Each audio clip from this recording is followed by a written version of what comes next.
Midori Akitsu is a lonely and depressed woman overstressed because of work. After dying, she meets God, who reincarnates her into another world as a newborn child with godly powers. Our story opens with Midori Akitsu dying due to overworking. After dying, she cries and regrets how short her life was and how lonely she was. She couldn't even say goodbye to her parents. That's when God connects to her soul and contacts her.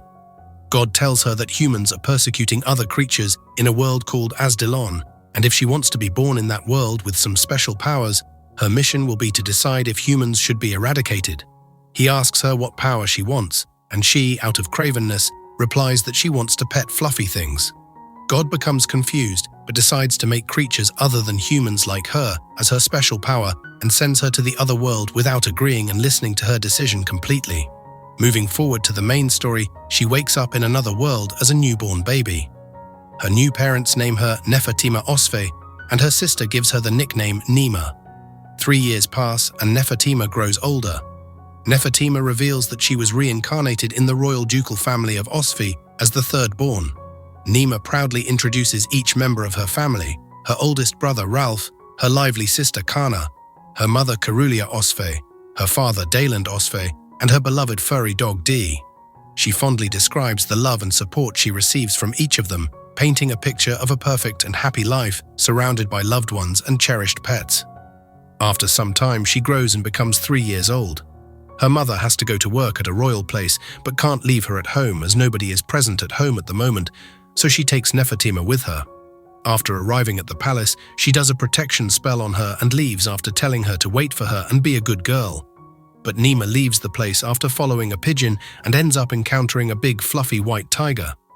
They become fond of each other, and while she's riding on the tiger's back, the owner of the tiger, who's a beautiful guy, tells Nefertima that Lars, the tiger, is tamed but still a beast, so she should get down as he could be dangerous. He puts her down and asks her about her parents. He learns that she's from the Osfe family, so he takes her to her father. There, she comes to know that the guy is actually the prince, and she also meets the king of the nation, Galdi Rus Gachet. When Cerulia hears all of this, she becomes mad at Nima but quickly cools down. Afterwards, Nefertima goes to her siblings' school with her parents, where they are warmly welcomed as honored guests. She watches a battle between her brother and someone where magical soldiers fight on a battlefield similar to chess. Her brother easily wins the battle, and she goes to her brother. When he grabs her, she tells him she has to handle some urgent business. After the mission, she finds her brother talking to a guy named Tristan Disdal. Out of nowhere, he disrespects Ralph, and Nefertima gets mad, and she also insults him back. After hearing this, he rages up and tries to kick Nefertima, while Ralph was almost there to protect her sister. The prince, Wilherd Rega Gachet, arrives, and out of respect, everyone bows down. He asks Tristan if he was trying to hit Nefertima, which he denies. Ralph asks the prince how he knows his sister.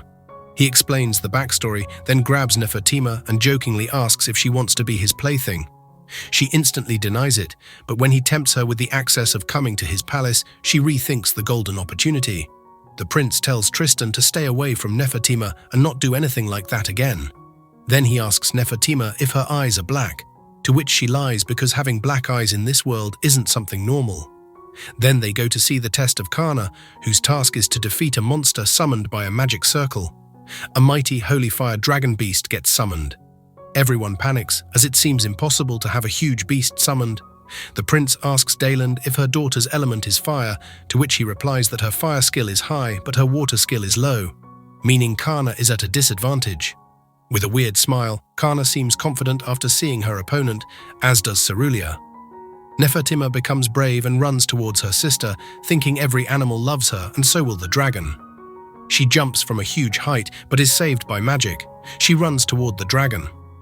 Everyone shouts at her to stop, but she doesn't listen. She goes near the dragon and tells everyone, including her sister, not to hurt it. Nefertima goes in front of the dragon and finds out that she can actually talk to the dragon. The dragon tells her that they unjustly summoned him, which is unfair. So he has to fight while she tells him that she wants to touch his skin. The dragon says, "What a strange child," but bows down so she can touch him. The dragon likes her and tells her that he can acknowledge her as his master when she grows up. He also gives her an orb that has the ability to change shape the way Nefertima wants. She gives it a teddy bag shaped by just thinking in her mind. The dragon tells her the orb will make them connected and she may use his magic through the orb. The dragon tells her his name, Sul, and leaves. On this matter, Nefertima and her parents get called by the king. They demand that she not become dangerous or a threat to the kingdom, to which Daland swears in his name that she will not. A mage named Salzar explains that the dragon was summoned by God himself and the spellcaster has nothing to do with it. After a while, Vilherd teases Nefertima but then lets her play with Lars, then sleeps with him. At the palace, everyone sees how Lars, a beast, is so casual with Nefertima, so they start gossiping about how she could be a great tool for a battle and how they should keep Nima under their supervision. The minister at the palace, Olive Wise, says to her father that Lars might be attached to her because of the red dragon. Then the head of the knighthood and royal guard, Gush Zelnan, advises that they should assign a personal guard to Nefertima. Then the priest of the church also tells Daland that he should let the church look after his daughter and they will grow her as a holy maiden. Ultimately, these useless thoughts make Daland angry, but he calmly explains that she is loved by animals and beasts because she is innocent. In the end, the matter goes to king and they finally make the people shut down who were against Nima. Nefertima gets woken up by Lars and then the kings tell her she can freely go anywhere in the palace she wants. Vilherd sends Nefertima to the dragon stables, accompanied by a handsome guard, Gwyn. There she meets the captain of the Dragon Knights Legion, Dan Yates. For unknown reasons, Gwyn and Dan start insulting each other, but Nima stops them. It is revealed that both have been rivals of each other since school. Dan takes Nima inside the stables and Nima gets amazed by the beauty of the dragons after seeing the view. She finds out that Dan also loves dragons, just like her. She desires to pat the dragons, but resists saying it to Dan as she thinks he'll decline her request to touch them. That's when her orb backpack starts to glow, and she uses a power that makes all the dragons come towards her. The dragons surround her. Dan, Gwyn, and others think that the dragons are going to attack them, but Nima introduces herself and starts to converse with them. This shocks everyone else, but she is busy patting them. After being comfortable with the dragons, she asks Dan if she can play with the flying dragon, to which he reluctantly replies yes. She goes to the dragon's back, and he flies. They get more shocked by this special treatment of dragons towards Nima. The dragon asks Nima if he detects the fire dragon's presence in her, but sees no contract with the fire dragon. He welcomes her as the dragon maiden and takes her to a garden, where she starts playing with all kinds of dragons. Meanwhile, Dan tells Gwyn that the dragon that took away Nima is Gazelle, who has pride and won't let anyone on his back, but gives Nima a ride. After seeing all of this, Dan gets confused, but then Gwyn makes him remember the event of the red dragon. Dan reveals that he heard about the event and saw the dragon while he was flying. Gwyn says that Nima is now known to be the fire dragon's master, but she hasn't made a pact with him. They could not believe it, but one new thing shocks them more. Nima arrives on the back of Lars, accompanied by the dragons. Later, Nima tells Dan and Gwyn that she had so much fun after giving the dragons head pats. And you know what else is fun? Patting the like and subscribe button with your mouse or finger. You should try it if you haven't yet. But if you do, I get to share more fun stories with you. Plus, it'd really help me out. I'd appreciate it. The next day, Nima visits Beast Stables. There, she meets the captain of the Beast Knights Legion, Lestin Ogma, formerly known as Les. Les becomes suspicious because of her red dragon story. Les takes her inside the stables, which turn out to be a beautiful big garden like a safari park. Nima sees a beautiful brown horse, Uwaz, the leader of the herd, who isn't friendly. Even he ignores Nima. But when Les calls him selfish, that comment hurts Uwaz. Then Nima consoles her and Les apologizes to Uwaz. Later, Nima rides on another horse, Hugh. Furthermore, Nima thinks that type of beautiful horse will be perfect for her brother. Les on Uwaz, Nima and Dan on Hugh roam around the stables while checking new and different species of animals. Suddenly, the children of the boars attack them, but they get saved by Uwaz. Nima thanks Uwaz, and Uwaz responds charmingly, which leaves Les in doubt again. Why is the leader of the herd being friendly to an unknown girl? After a while, they see a flock of wakas, the fastest animals on the lands, who are used in emergencies and as messengers. Nima, being Nima, demands to ride them, even though an unwilling Les accepts. They start riding a waka, Yoshu, and it turns out to be so fast that the fast air hurts Nima's eyes. Les then casts a spell to protect Nima from the wind, which he didn't from the start to tease Nima. Les gets a message via his messenger eagle that one of the rare white moose ran away, so he apologizes to Nima and calls it a day for tourism, but tells her she can revisit any time. Moments later, he meets his subordinates and tells them to find the moose quickly. Meanwhile, Nima goes to meet Giselle again. He goes into deep thinking about why the day was so weird today, that Uwaz took a liking to Nima, Yoshu obediently obeying orders, and the escape of Moose. After some time, Nima comes back to the beast stables with Lars while riding on the lost moose's back, telling him she found her while she was with Lars. Les becomes jealous of her and takes a liking to her special ability to be loved by animals. On another day, it's Nima's. Her parents ask her for one wish they'll fulfill, which she demands, going to the city with her sister. At first, they try to deny it but eventually agree to send her with Kana and Paul. Nima goes on her first shopping trip with her sister. Kana teaches her about how to use currency here. Nima then uses it to buy 3 legs of turkey and 24 confectionaries called Pepe's, calling her first shopping trip a success. After a while, Kana stops at a cafe where she meets 3 blunt and rude women. They trash-talk Nima to Kana, saying that Nima is weird, doesn't look like her parents, and has no magical powers. Further, they target her black eyes and call them creepy. Kana maturely and calmly handles the situation by telling them they're idiots in the most mannered way. She tells them that the royal family is fond of her sister and thinks that Nima is incredible. The women start to show jealousy on their faces, so Kana tries to ignite them more by telling them they are ignoble and how it would be bad for her family's name to talk to women like them. She leaves after this conversation. Upon arriving home, Nima is walking to the main room while thinking about how cool her sister was today and what an amazing day it was for her birthday. As soon as she opens the main door, she gets welcomed by a party bumper with a birthday event with many guests, including the prince, king, and queen as well. Daylan tells her that they kept it a secret to surprise her. Seeing the love everyone has for her, Nima starts crying. Wilherd tries to tease her by telling her that she looks ugly when she cries. The queen, Relena Linus Gache, gives Nima a gift from the king and herself. Turns out, it's a necklace with a set of beautiful magic stones. Wilherd also gives a protection band. She further receives various gifts from the guests, including a baby eagle she receives from Les, which she names Nox. In an open field, Nima starts training Nox. Les suggests that she should try flying Nox tomorrow, to which Nima gets sad and says that she might not be able to come by as much anymore as she has to start studying. Then she meets Annalie Dessa, her new private tutor. As soon as the butler leaves the room, she tells Nima that they have to start working on her manner of speech. She then hits Nima with a hand fan and tells her that the butler told her that Nima still calls her parents as Mama and Papa. After Nima glares at her, she tells Nima that a noble lady should never let her emotions be seen. This makes Nima think of her as her enemy. Annalie continues to teach her and hits her every time she makes a mistake. After that, she leaves for the day, saying there's still a lot she has to learn. At night, Nima thinks that Annalie is making fun of her and she should retaliate. The next day, Nima uses her cuteness and thanks Annalie for her guidance. At night, Nima's family gets worried as she has not finished her food. After her mother asks about her health, Nima runs away, trying to avoid telling her about Annalie. Ralph brings her to her mother, who guesses that Nima is feeling down because of Annalie. Nima then tells her that she has to fight her own battles. Her mother tells her that in order to win, she'll have to come up with some strategy. Ralph tells her that he won't interfere in her fights, but he'd love to see Nima grow into a noble lady one day.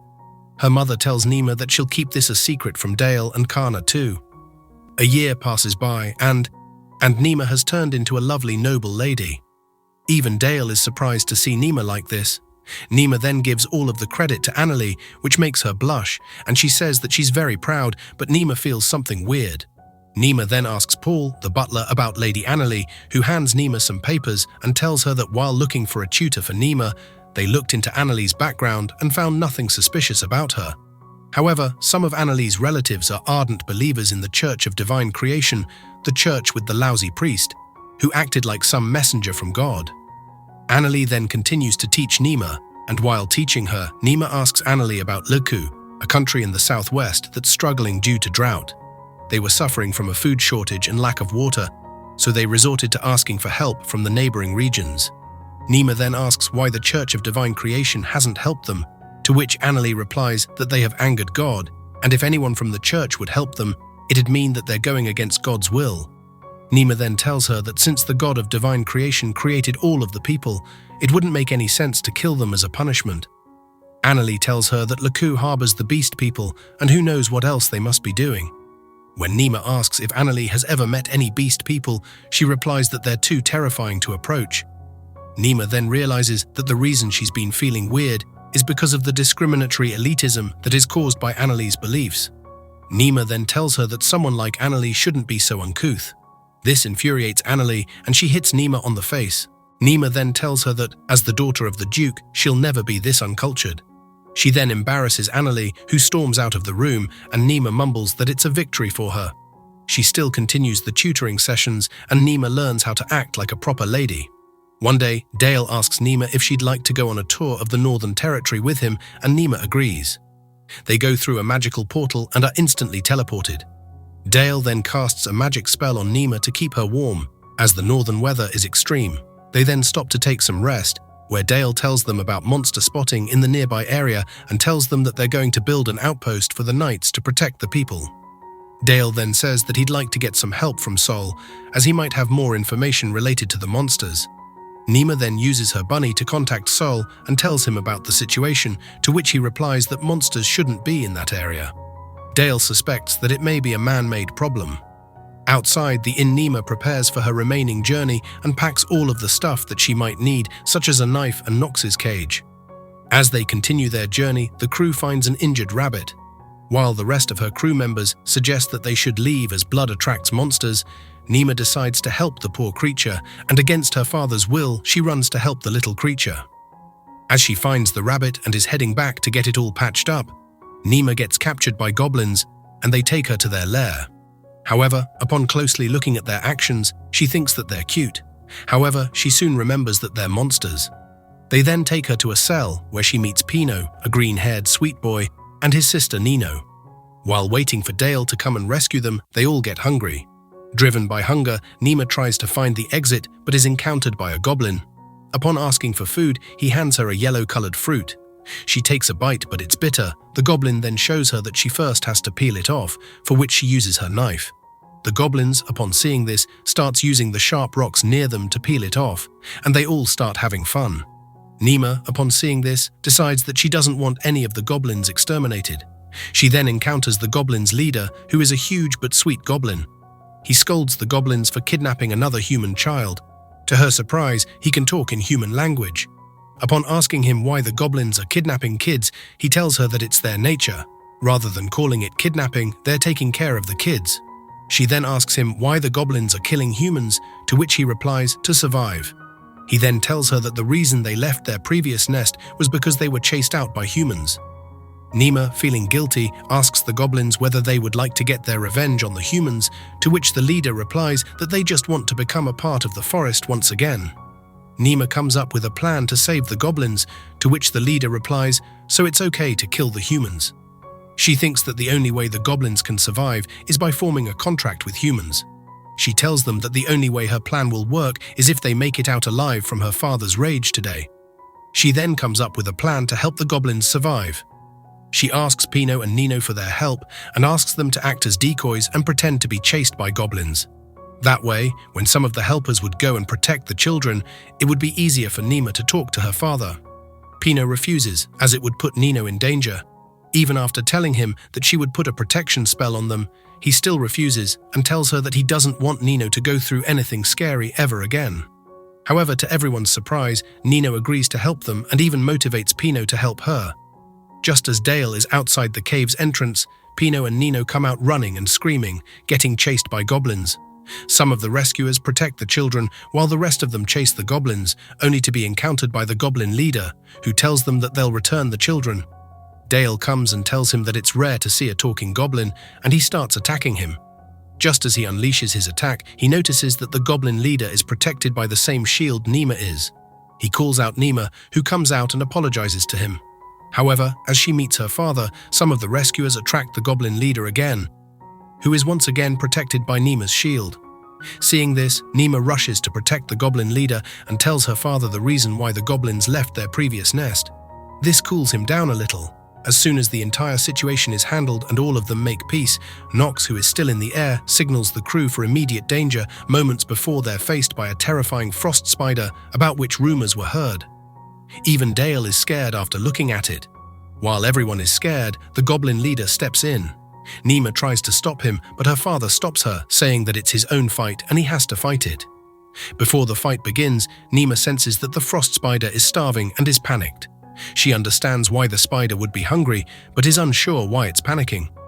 The fight starts, and the frost spider makes a great start, but as soon as it's about to land a proper hit on the goblin leader, he jumps in the air as if he's flying. He comes down from that height and punches the spider with all his might, smashing its head and popping one of its eyes. Thinking that it's all over, the goblin leader lets his guard down, and as soon as he's about to celebrate his victory, the spider jumps on the goblin leader. Nima thinks that if the goblin leader loses, her father will wipe out all of the goblins. As she's panicking, the almost dead spider starts to rise up, and it's the goblin leader who's picking it up. He picks it up and throws her away, telling Nima that the only reason he's safe is because of Nima's protective spell.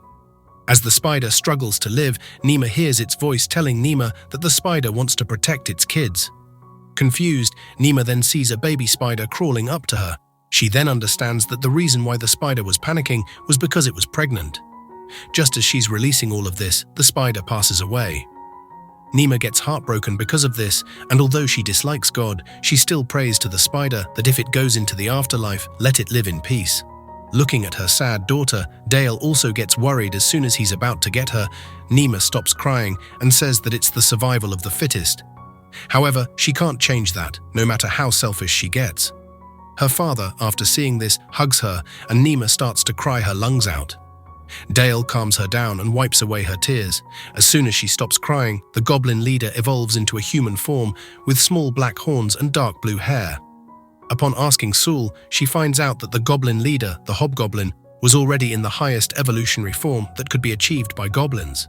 She then describes his new evolved form, to which Sul replies that he does know that an Oni lives in Wazite who possesses human bodies and horns. When Nima asks what Oni is, Sul says that he'll personally come and look into the situation. After this, Nima asks the baby spider what it wants and whether it would like to come with them, to which the baby spider climbs up on her shoulder and Nima gives her a name, Gratia. By naming her, some weird symbol appears on Gratia's forehead. The next day, as the goblin leader is busy removing the frost spider's body, Nima asks him whether he's going to free all of the adult humans he's kept as prisoners, to which he replies yes. Nima then meets the injured rabbit, who's now all patched up. She asks her father if she can keep him as a pet, but he turns her idea down, saying that it'll disturb the ecosystem. She then lets the rabbit go. After she lets the rabbit go, Nox lands on her head and reminds her that she already has a pet. While she's at it, she remembers that she has to show Gratia to her father, who gets angry knowing that Nima has kept him as a pet. The goblin leader shows up and explains the difference between animals and monsters. He tells Nima that monsters are defects, that goblins are defective versions of humans, and that frost spiders are defective forms of spiders. He tells them that their being defective is the reason they're weak. He tells them that in order to become stronger, monsters require names. He then tells them that if someone strong gave a name to a monster, the monster would be stronger. She then gets scolded by her father for giving the baby spider a name. They then continue their journey along with Pino and Nino. Meanwhile, Saul comes and examines the newly evolved goblin leader. He tells them that the goblin leader is not an Oni, as they cannot use elemental powers. However, the goblin leader has no idea what that is, so Saul decides to teach him by practicing on clay dolls. But to everyone's surprise, he can use all of the elemental powers and completely destroys the clay dolls. Nima then accidentally gives the goblin leader the name of Shinki, which he gladly accepts and makes Nima his master. Nima tells her father about her plan of monsters and humans living together in harmony. She tells him that the main issue that the monsters are currently facing is that they are losing their homes. In order to solve this problem, they need to find a new place to live. She suggests that they should be given a specific piece of land in the forest where they can live at peace. It'll be protected by a protection barrier, and in case of overpopulation, the Adventures Guild would use it as a training area. Its expanse would have been covered by placing inns and shops at the base of mountains. Dale then plans to move on to the next inspection site, for which he asks Shinki for his help, as his newly discovered elemental powers and his knowledge about the monsters would be extremely useful. Hearing her thoughts, he hesitates to accept the offer, as he would have to leave the nest, the place where the goblins live, for a long time. However, he agrees to do so, but demands that her master, Nima, first give the name to the second strongest goblin after him, to which she agrees. The second strongest goblin turns out to be a girl who can talk a little bit, as she had been Shinki's right hand. Nima names the second strongest goblin Suzuko. As they are celebrating, another goblin appears and demands that Nima also give him a name, to which Suzuko says that he's weak, but Nima decides to give him a name anyway. She asks what name he would prefer, and he tells Nima that his last crew was annihilated and he would like a name so that he'd get strong and protect his new crew. Despite being told that he's weak, Nima decides to give him a name on the condition that by the next time she comes back, he should be able to hunt down a giant boar all by himself, to which he agrees. Nima then names him Tuki, meaning fighting ogre. On their way back from the nest, Nima tells Shinki about all of the people and creatures she's surrounded by and tells him how much she loves all of them. Shinki then tells her that he had a brother who unfortunately died fighting the humans. As he gets down and gets depressed, Nima tells him that he's a part of her circle too and that they both are friends now. On the way to the next inspection site, in order to find out about some recent monster sightings, Dale asks Shinki about the path he took while fleeing from his previous nest. Shinki tells him his route, which helps Dale pin down the places where monsters might be situated. It also matches with the eyewitness reports. Nima then notices that the Osfi domain is filled with monsters, and her father suspects that humans might be involved in this incident, but he agrees to a proper investigation. The crew then stops at the town of Cass as Dale has to go back. He tells Nima that he's asked Ralph to fill in for him. In the town, Nima sneaks out into the Adventurers Guild, which looks like an employment center. She tells the receptionist that she only wanted to take a look around, as the guide in the royal capital is pretty far from her home. During her tour, she finds some men fighting, and one of them is screaming, "Is the guild just going to sit by and ignore the injustice?" He then continues to blame the mayor for sending out some of the adventurers only to get them killed by the monsters. Upon asking the receptionist, Miss Bella, she tells them that the name of the person who's shouting is Heilran DeWitt, who's apparently pretty good at his job but doesn't get along with the mayor. Bella tells them that Heilran used to work at the castle, which makes Nima curious, and she asks him what he's on about, to which he tells her it's no time for children. Ultimately, she then uses her family card and tells everyone that she's the daughter of the Duke, which amazes everyone. And Heilran then tells her that the mayor is corrupt and that he's taking false money for himself. Nima asks him to swear in his name that he'll tell her father everything. She then sends Nox with a letter to her father to come to the mayor's house. Bella helps Nima to take her there. On the main gate, Nima encounters her father, who scolds her and gets a bit disappointed about the fact that Nima used the family name. Seeing her father like that makes Nima tear up. But as she's about to cry, Ralph appears and tells her father that he's not allowed to make Nima cry. Remembering all the times her siblings have helped her, she starts to cry, but Will, the prince, wipes her nose off. Nima then tells her father about the mayor's embezzlement, and her father, after having a long conversation with the mayor, arrests him. The next day, Dale praises the efforts of Heilran DeWitt, the financial auditor of the town. He compliments his insight and investigation abilities. Dale offers him a place at the palace, but Heilran declines, saying that he has no plan to return now. Seizing this opportunity, Nima invites both Heilran and Belle to work for her instead. Dale tells everyone that Nima currently has a plan, and if they interfere, all their lives can be in danger. He then proceeds to take their vows upon their names, including Wilhelt, the Prince of the Kingdom. After hearing the plan, Wilhelt thinks that it is quite bizarre. Since Ralph will be the next Duke, Dale puts him in charge. Wilhelt and everyone else agree to help Nima out. Meanwhile, Shinki comes back after working things out with the local goblins. Nima asks her father if he has any information about the kobolds in Lennis, and he says that there are reports of a large horde and an attack on a caravan. The squad leader reveals that there are around 100 kobolds separated into groups who are led by a werewolf of even a higher rank. They learn that someone might be stopping information from reaching the royal capital. The people who attacked Shinki were either imposters, posing as adventurers, or someone made a request of a guild. Dale says that there could be spies in other provinces and knighthood too. He thinks of a code name for the enemy, naming it Runehark, and decides to call the attack on the monsters Southern Province Incident. The next day, they set out for Lennis. On their way, Wilherd decides to name Nima's plan Shiana Project. When Dale reaches home, he tells Kana and Cerulia that someone is behind the appearance of countless monsters in their domain. Cerulia decides to help by searching various guilds. She reveals a letter from Philip, a close associate of Dale and one of the few purple-ranked adventurers, saying that he will be in the capital tomorrow. Dale suggests that he would be a perfect instructor for Kana as she needs to practice fighting monsters too. Kana becomes resolute that she must become stronger and stay by Nima's side. In the meantime, Nima and others reach Lennis. At the gate, they request entry and are asked for verification. Vilhelt and others step out of the vehicle, leaving Nima behind. Nima, feeling left out, uses wind spirits to hear the outside voices. Vilhelt tells that he is traveling unannounced as a companion of Ralph. There, he is greeted by Dylan Noctis, commander of the Parzeth district office and member of the 1st Legion. He informs them that the area is dangerous because of the rogue kobolds. Ralph tells him that he is monitoring the monster sightings on behalf of the Duke. Dylan lets them through to meet the proxy lord, Marquis Parzeth. Turns out, he is a pale-looking man and has large eye bags. Ralph asks if he's been getting enough sleep, and Marquis reveals that there have been so many kobolds lately, so no. He says that they have contacted the Adventurers Guild because the knights can't keep up with them, and says that they will make a move once Red Hlada, a famous adventurers party, arrives. Nima starts worrying that the party will exterminate the kobolds and she won't be able to execute her plan. While panicking, she asks Marquis if they could have some time to look around the city first. Ralph and Vilhelt cover it up and succeed in buying time. They head outside to have a look, and it's disastrous everywhere. When they go to the slums, they find malnourished children, even though Marquis should be supplying them with aid. This indicates that someone else was intercepting it. Suddenly, they hear a noise, and the knighthood, along with Shinki and Nima, run to see what's happening. Upon reaching, they see children stomping on a puppy. One child says that they were doing it because his dad says all dogs are enemies. Nima realizes that his dad meant kobolds as dogs. She tells him that it's shameless to attack someone so defenseless.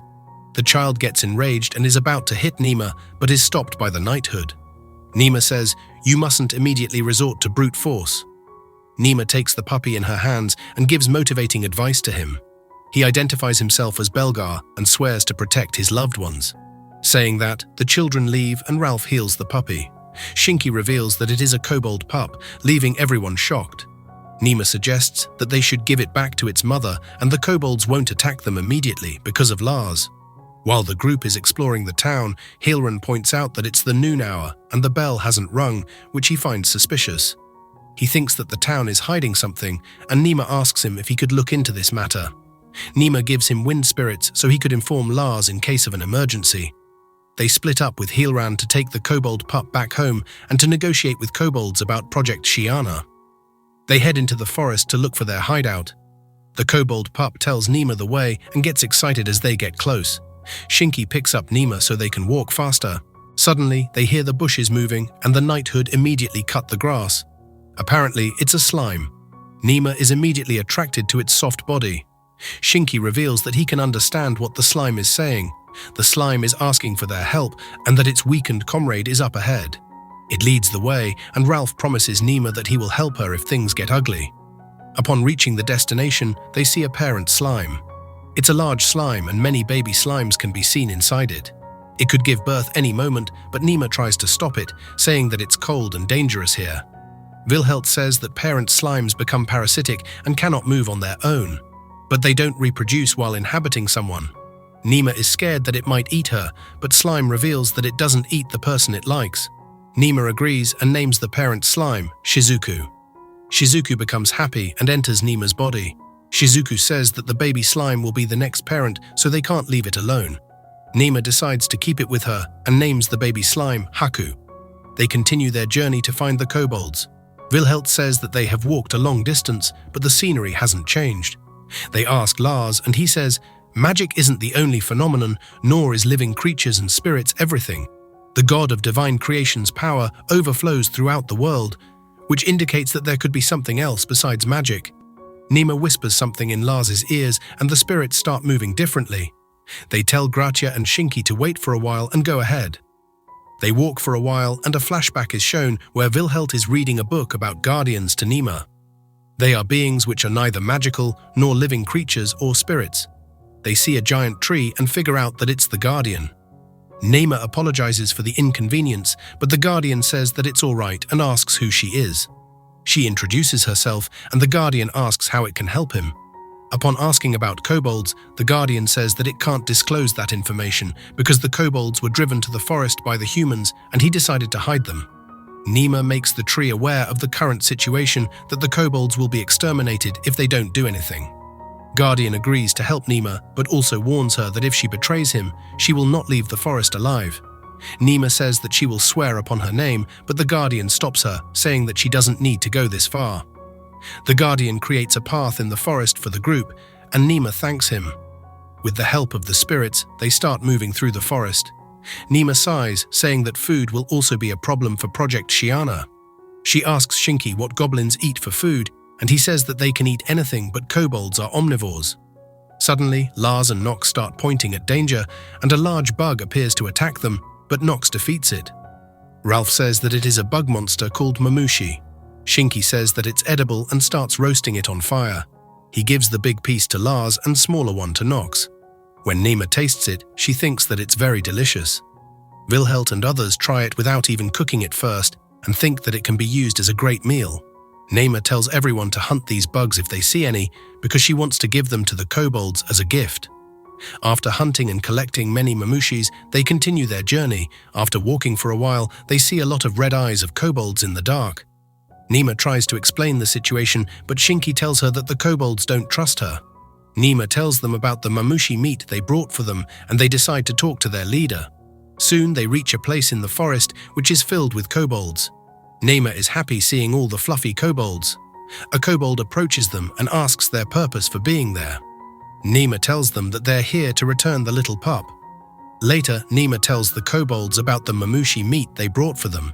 Nima returns the little pup and distributes meat amongst the kobolds. The female kobold says that her name is Cicely and is grateful for them. She then proceeds to tell her their story that the kobolds were persecuted by humans. Nima tells her that an extermination squad will be here soon, to which she replies, "I know." Cicely reveals that she's a star reader, a priestess able to tell the fortune. She tells Nima that she intends to fight the humans. Nima starts telling her about the Project Shiana, but Cicely interrupts, saying she refuses to trust humans. After a while, Ralph and others come and tell Nima that they need to head back. Nima tells her that she will come back tomorrow. Cicely looks up at the sky and sees that a savior star is next to their star. The next day, back at the castle, they get a letter from Dale stating that Kana is heading their way. Wilhelt reads a report stating that the prince temporarily holds the power to arrest. It means that they can get rid of any knight that gets in their way. Ralph notices that Hilran still hasn't come back. A spirit tells Shinki that Hilran is hiding somewhere in the slums but doesn't need much help. Nima says that she will go back to the forest. She greets the kobolds and gives them food. Cicely is surprised when she sees monsters with Nima. Nima explains how she helped all the monsters and that she wants to help the kobolds too, but Cicely is unsure about it and says that she needs to protect them. Cicely cries while telling that all of her bloodline except for her sister was killed. Nima gives her haku to calm her down. After that, Nima tells Cicely about her plan. Cicely is surprised to hear that a human is helping monsters. Nima tells her that race and tribe doesn't matter to her and she wants to save everyone. Cicely agrees to join Nima in her plan. After some time, Nima is greeted by another kobold named Hanley. Nima tells him that she is the leader of goblins and the one who named Shinki, and Hanley is surprised by hearing that. Nima asks him about kobolds, and Hanley tells her about the ecology. He says that kobolds are split into two types, hunting and lifestyle. Hunting bloodlines excel with weapons and physical abilities, and lifestyle bloodlines excel at craftsmanship and things useful in daily life. While he's still explaining it, Nima jumps onto him and turns out his fur is super soft. Ralph and Wilhelt also join Nima. Soon all the kobold leaders are gathered and Nima explains Project Shiana to them. Eventually, they all like and support her plan. Nima also mentions that the adventurers will be here too, so need an evacuation plan too. While Nima explains the evacuation plan, she is interrupted by Cicely's sister. It turns out that she's from the wolf tribe and was abandoned. She says not to trust humans because all the humans are greedy and rude, and all the leaders start questioning it too, but Cicely tells everyone to watch their mouths. Cicely's sister starts crying and continues that she wants to help their pack too, and that she wants to defeat humans too. Nima realizes that she was feeling left out and decides to help her. Nima asks her if she wants to join her and help the kobolds. She wonders if she really can do it, and Cicely says that Nima is our savior and that she must protect her. Nima wonders what she means by it, and Cicely says that they are only getting helped because of Nima and that Ralph and Wilhelt would have given up. Ralph and Wilheld also agree. Nima suggests to Ralph that he should infiltrate the extermination squad so they could decrease casualties and could use healing magic too. All the kobolds start working on the escape plan.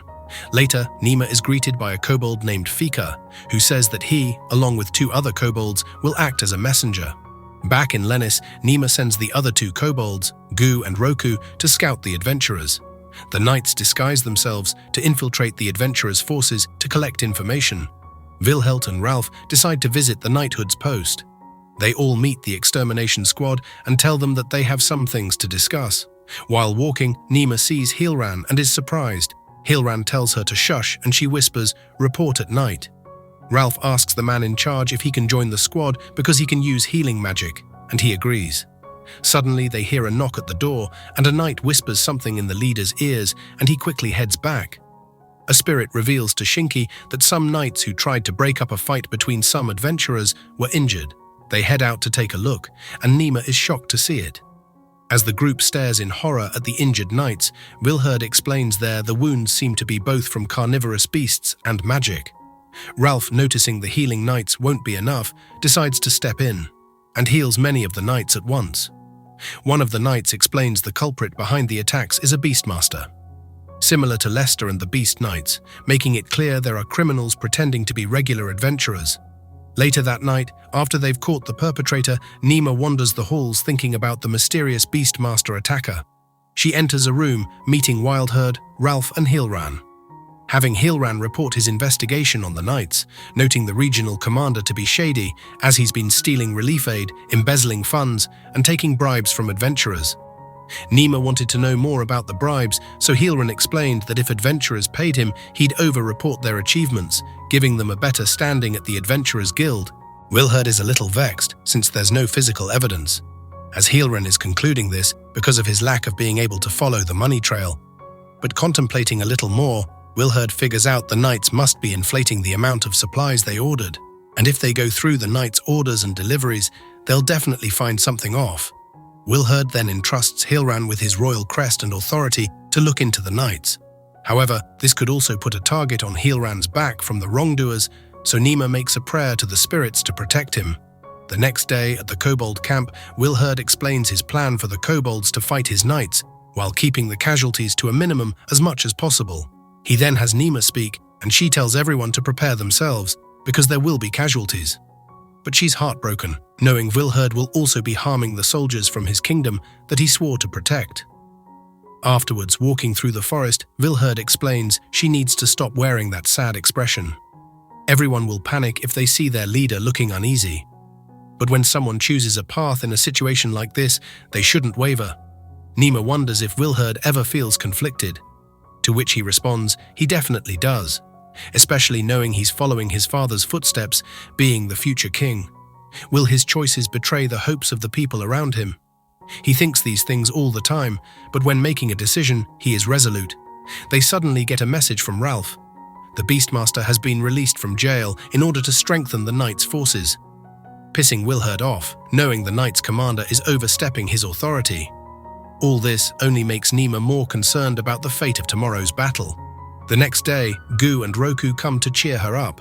The kobold fight leader can tell she's worried, but regardless, they choose to stand by Nima. With his encouraging words, Nima snaps out of her funk. And later, Wilherd gives a change of plans, explaining the powerful adventurer group Red Hlada has arrived, as well as the criminal Beastmaster fighting on the side of knights as well. Cicely's sister comes to comfort Nima. However, she suddenly senses the arrival of enemies, and we see the Knights' extermination squad approaching. As the Knights continue to march, Shinki casts a fog to obscure their vision, and Wildherd sends Lars to launch an air raid. And the kobolds come in to incapacitate the Knights using special herbs and tie them up against trees. Also, the undercover Knights are doing their work as well. They find the captured Beastmaster, who sneakily calls his white cat to attack. But luckily Gratia puts the cat out with Bite, saving the day, also biting the Beastmaster, paralyzing him. Wilherd then moves to the next plan, releasing logs to obscure the Knight's walking path, and some of the Knight's team also fall into a preset pitfall, where Nima had Haku lay at the bottom, ready to dissolve both armor and weapons. However, the biggest threat appears: the adventurer group, Red Hlada. Their leader Yuno tells Sarah the mage to save the men in the pitfall, and she brings them up with an earth pillar. The kobolds and the knights engage in combat. Amongst Red Halada's squad, Nima notices a beast person, who tells Yuna that he can smell humans helping out the kobolds, making Yuna realize he wasn't imagining things when he had heard the voice of a little girl earlier. As Yuno easily cuts down the kobolds, he commands the knights to protect the wounded and the healers. With Nima staring in horror at the defeated kobolds, Vilherd tells her to not look away, and to remain resolute in this path she chose. Kobold mages then cast an advanced fire spell, which is powerful enough to give caution to Yuno and his gang, making them fall back. Yuno tells the knights they need to retreat, but the knights' commander is more worried that they've only exterminated half the kobolds. Yuno doesn't want to take any more losses, however. But wait, despite how hard the fight has been, how come their own side hasn't suffered any casualties yet? Sarah then catches on that this whole extermination mission seems like some kind of scheme. Suddenly, Ralph appears, advising them all with the current stalemate they should just pull out with no casualties. Then girls from Red Halada, while fawning over Ralph, also agree with him. Sarah explains werewolves are kobolds' third evolutionary form, with each one possessing special magic that would make them difficult to exterminate. Yuno agrees, adding on the evolved monsters can be difficult, with varying degrees of strength, magic, and speed. But then Knight Commander Dylan interjects, saying that's the very reason they need to exterminate the kobolds. With that, Ralph says he guesses there's no choice, having Sarah cast a barrier. Inside, he has everyone swear upon their names not to repeat what he's going to relay to them. Yuno gets nervous at first, but everyone within promises. Ralph then explains the monster attacks in the north seem to be artificially orchestrated by some organization, but they still haven't figured out the source, making everyone gasp. For now, they're calling this nefarious entity Runohark, and this is enough to convince Commander Dylan to pull out his knights. However, the knights outside the barrier suddenly get struck with a lightning spell. Just what is going on? Nima stares in horror at the sight of the kobold casualties. This is real, not like a viewing from the other side of a screen. Some who were there with them just a few hours ago are no longer there. Nima blamed herself for this. With the knights beginning their pullout, Shinki cast lightning so the kobold side could make an escape. The whole point of this battle was to get to safety while mitigating the attack from the extermination squad as best as they could. But it didn't turn out like Nima hoped. Meeting back with Cicely, Wilherd explains that 14 died, 11 are gravely injured and were dismembered or disfigured. The healers did everything they could, but this is still the result. One of the kobold groups was especially sad, with the fight leader having sacrificed himself. And even though Nima was hurting, she remembered him telling her, "You gotta do what you gotta do." Her resolve steeled, and she told the kobolds to stop crying for him. It's rude to the fallen. One of them shouted at Nima, blaming her for all of this. She understands and accepts his blame. But she won't let anyone disrespect the memory of their comrades. The kobolds anger further, questioning why they're not allowed to mourn the parents and friends they've lost. But Nima didn't say not to mourn them. She's really telling them to stop blaming themselves. Do they think they should have died instead? That the ones who died should have lived? Thoughts like those are selfish pity parties. The ambition of the fallen warriors was the pack's future. They wanted those they risked their lives for to be able to smile. Nima will take their resentment, all of it if she must. But she's going to be as strong as the people they lost and put her life on the line so everyone else can live. The little sister kobold stands in front, agreeing with Nima, and so does Cicely. She believes Nima will lead them to peace. It's the sign of the stars. They led the kobold pack through the harshest of times. So she'll choose to believe them in that Nima is their savior. The leader of the healers expresses agreement. He then reminds everyone that healing magic is not all-powerful. All living things die someday. For those who passed, their time had come. If they die, they should die fighting rather than as prey. They're carrying on the will of those they lost. Afterward, they discussed where to go from here. They decided to send the kobolds towards Mount Litimo in the southwest, while leaving the fallen with the guardian of the forest. Cicely decided to leave her little sister with Nima, making Nima excited that she might have landed the best animal-eared maid ever. Nima explains since she's a noble, the little sister will have to learn proper etiquette, and she's fired up to do anything for Nima. They ask Nima to name the sister, and with her being a beast person, she won't be bound to Nima since she technically isn't a monster like Shinki or the kobolds. Nima names her Spica. It's the star that signifies the end of a cruel winter. Then the two kobold pups Go and Roku jump on Nima. They also want names. Go becomes Seigo and Roku becomes Rikusei. With the magic crest appearing under their fur, the pups happily lick their master. In the evening, they say their goodbyes for now, with Nima's side promising to meet the kobolds again once they finish up on their end. Back at base, they meet with Heelrun, who has the evidence they discussed. There are order and delivery receipts plus records of their usage. He found receipts for additional orders later, but couldn't find the goods anywhere. There are also signs of tampering in the usage records. Nima is surprised to hear that some of the invoices are fabricated. This means the merchants and some of the knights are involved. With that, Vilherd tells them he'll have the capital send agents to investigate this matter at once. They then head to the extermination squad party where a knight greets them. Vilherd congratulates the squad's success and for everything they do for the Empire. However, when the knight takes his leave, they have Shinki keep an eye on him. The prince and Nima then decide to grace Red Hlada to pay their respects. However, Nima recognizes Yuno's sword and gets upset. But Lars comforts her. She cannot lose face now. Greeting her now is Luck of the Ice Bear tribe. Nima gets excited seeing his bare ears, but Lars smacks some sense into her. Luck certain little Nima isn't the master of Lars, the holy wind beast, but is shocked to see their best friends. Nima and Luck decide to grab a bite to eat together, and when he picks her up, the soldiers stare and marvel. She finally gets to touch his ears, and it's exactly what she's been waiting for all along. The bottom is thin, but has a delightful fluffy feel. The top is firm and has a nice texture. She then spots Belgar cleaning dishes, a rowdy who had a misguided sense of justice, bullying a kobold pup because of his father's influence. Now determined to become strong enough to protect people, Nima applauds him, glad that he's on the right path. When telling him she's happy to be his friend, he can't help but blush. Returning back to the group, big sister Kana runs to grab onto Nima, wanting her to tell everything about her adventure. At the campfire, as Nima feeds her creatures, Kana is impressed seeing all the pacts she formed. Praising Nima for being beloved by the god of divine creation. Nima agrees, but she still has a lot to learn. About countries and people, she recognizes now the importance of her status. She doesn't want to burden anyone just because she's little. She doesn't want to bring shame on her family name.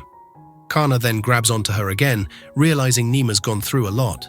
Luck tells her she can count on his group too if she's ever in trouble. Looking at them all, Nima hopes one day she can make people understand that there are some monsters they can talk to and befriend. She's certain Luck and the fight leader would have gotten along.